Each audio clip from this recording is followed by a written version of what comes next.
Have you seen that slide? Yeah, it's used in many presentations. It's the one that shows how long it took different technologies to get to 50 million users. It's got at one extreme the telephone, which took 75 years. It's got all these others.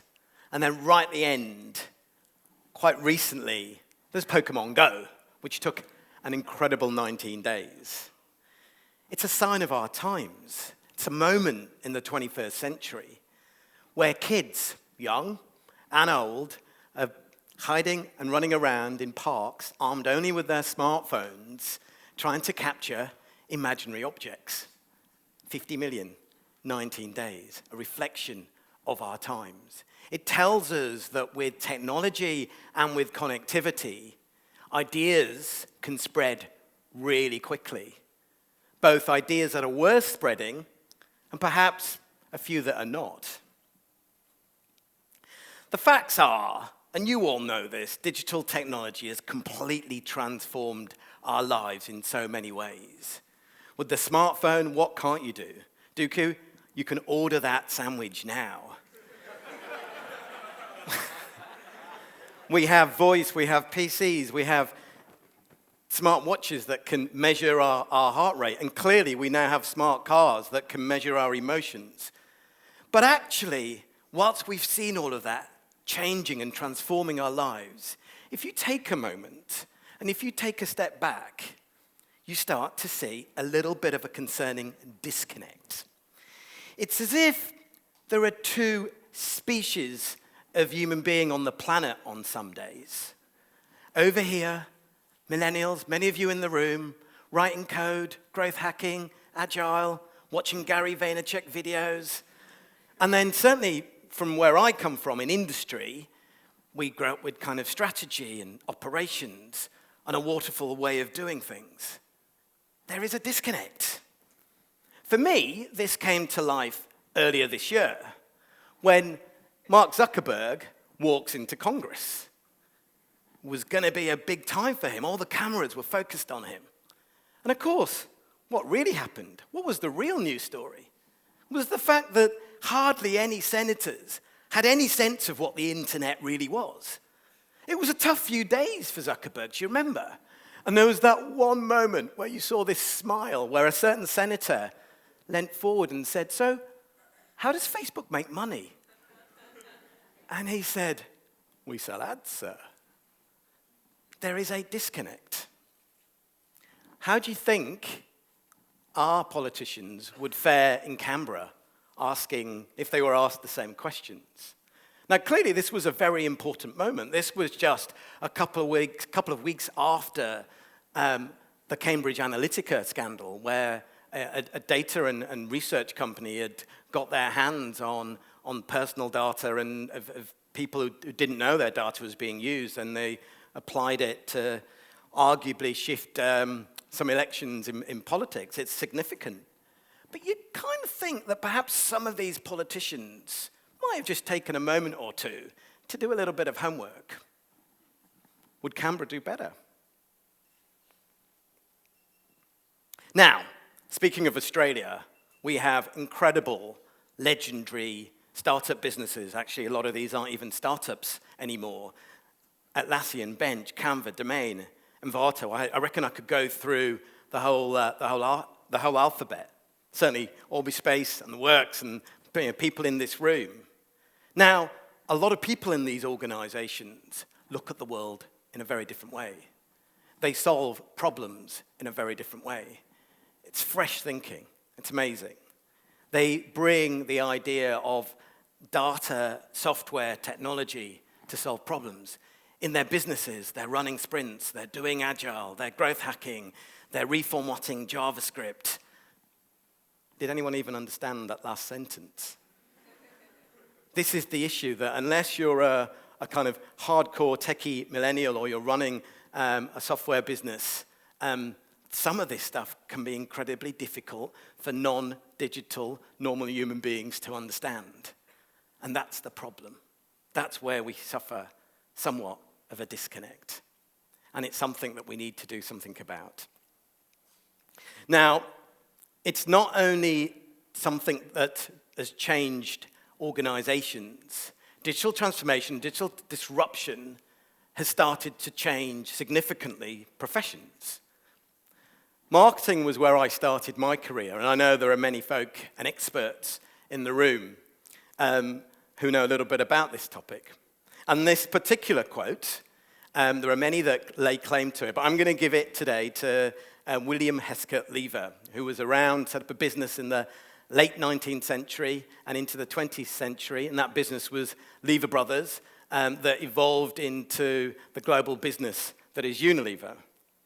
And this quote is still used. I mean, I literally heard it last week. Half of my marketing isn't working, I just don't know which half. But what I would say in the 21st century and in 2018 is perhaps there's a different mantra. I know half of my marketing knowledge isn't working. I think I know which half. Let me try and unpack that a little bit for you. So, as a young marketer, you were trained that marketing was about understanding the business. It was about understanding customers and articulating something called a brand. And you would explore all of that, often try and find a connection, and that would be an insight, some new discovery about your consumers and your customers. And you would take that and make that into an idea, and you might make advertising, and you might buy media, and you might run promotions, and life was, oh, so easy. But now, you put out a brand. You don't even control it anymore. We've heard so much already about social media. You guys are already on Insta, on Facebook, elsewhere. Actually, you're in control of the brand. What that means is if you've grown up in the old world, it's kind of a struggle. There's a whole new skill set of how does all this technology and social media work. But more fundamentally, it's a shift in mindset.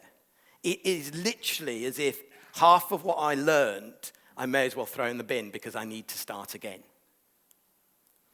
This is part of the problem around this disconnect, and it's something that we need to tackle. What needs to happen now is that those that are digitally native need to do more to simplify this language. It's not just about the language, it's also about how digital is changing the way we do things. I said earlier that traditionally you were taught to build stuff in a waterfall way. You'd kind of figure out what you were going to build, and you would build it. And now, in this technology world, you put out an app. Dooku was thinking about that. You're featuring quite a bit, mate. But apps are alive. You know, I take out your phone, look at any app, look at the version history. They're changing all the time. You're using the market to modify them and evolve them. This is a new way of doing things. Digital natives need to simplify their language, need to better explain the processes. And the digital newbies, people like the professor's neighbor, need to do more to lean forward. Yes, they need to watch more TED, absolutely. But they need to read more, they need to watch more. And I think there's even more that we can do to help make this disconnection between the two extremes.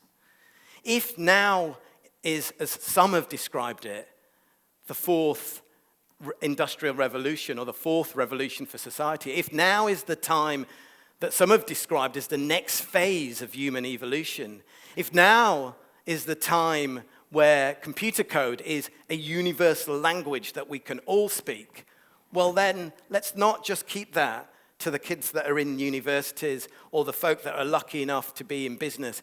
Let's make that universal and give everyone access to this. Now, how might we go about doing this?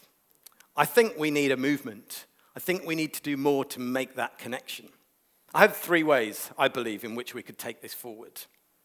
Now, one is the idea of internships. Familiar, I guess, to a lot of this room. As I walked into this building this morning, I came through reception and there was this room and it said internships. But this isn't internships for 20-somethings and university graduates. Actually, what about internships that are for 40-year-olds and for 50-year-olds? What about internships for those that are less privileged? What about particular racial segments that need it? There's an opportunity to take that idea of an internship and turn it on its head. And it's quite funny because, and paradoxical in some ways, because the concept of an internship was frankly invented by digital companies. Two great examples here. There was a great film, I think it was 2003. Some of you may have seen it, The Internship, with Owen Wilson and Vince Vaughn. And if you remember, those of you who saw that film, the story there was how you got a better outcome when you got the best of both. You had the sharp, bright kids coming into the Google campus, and you had these two older guys who didn't understand code, but they had some experience of life, and they also had some hustle. And it was the combination of the two that brought the whole team forward. Remember that?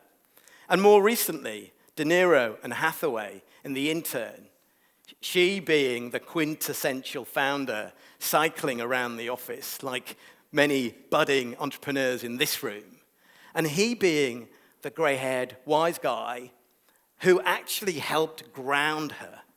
Now, I'm hoping there could be a sequel where De Niro's running sprints and writing C+. Who knows? But you saw, again, it was about the best of both. And if we could have environments where, like I say, 40, 50-year-old, anyone could walk into the digital department of a university department, of a charity, of a startup, and just spend a couple of days doing what I call asking the stupid questions and finding out how things work. How magical might that be? And what it could do is start to change the dialogue. It could start to make us better connected. Second idea is the notion of reverse mentoring. Many of you probably have mentors in this room. There might be some mentors who have mentees, if I've got the expression right. Industry a couple of years ago, because of the advent of digital transformation, started turning that on its head. And I know many executives who are in their 40s and 50s and beyond who will have a 23-year-old come in and explain how this new functionality on Instagram might work. But I'd like to see that go further. I'd like to see that in sport clubs. I'd like to see that happening in supermarkets. I'd like to see that happening in universities, where the technology knowledge of a 25-year-old is something that can be discussed with a 50-plus professor, because actually, even academia, as you will testify, is going through its own transformation. That cross-fertilization will deliver better outcomes. And there's community training. I've come across many organizations, from those that are as big as Google to advertising technology companies and bespoke training companies that deliver digital training. They make their money by giving that digital training to other companies. What if they took that out into broader society, taught seniors, taught the underprivileged? Imagine the impact that could have, both on society as a whole, on the economy, on innovation in Australia, or in any country. It could be powerful. So I leave you with some final thoughts. If we're truly passionate about gluing back our species and finding a common voice, and we need to, right? Think about Zuckerberg and Congress. You see the disconnect. We see it everywhere in all walks of life. Then I think there's a couple of things that we need to do. Every project, every program that any of you do from now onwards, I urge you to think about real diversity. Diversity that goes beyond race, diversity that goes beyond gender. Think about the mix that you create of any team, of any project. And think about how you can bring together those with the digital knowledge and those with perhaps not the digital knowledge, but other wisdom that they could bring to that party. Bear that in mind. And then what we could deliver is a moment where those that might have been around a while can bring some wisdom, and those that are smart when it comes to all things digital can provide that knowledge. And perhaps together we can make sure that our species can feel whole again. Thank you very much.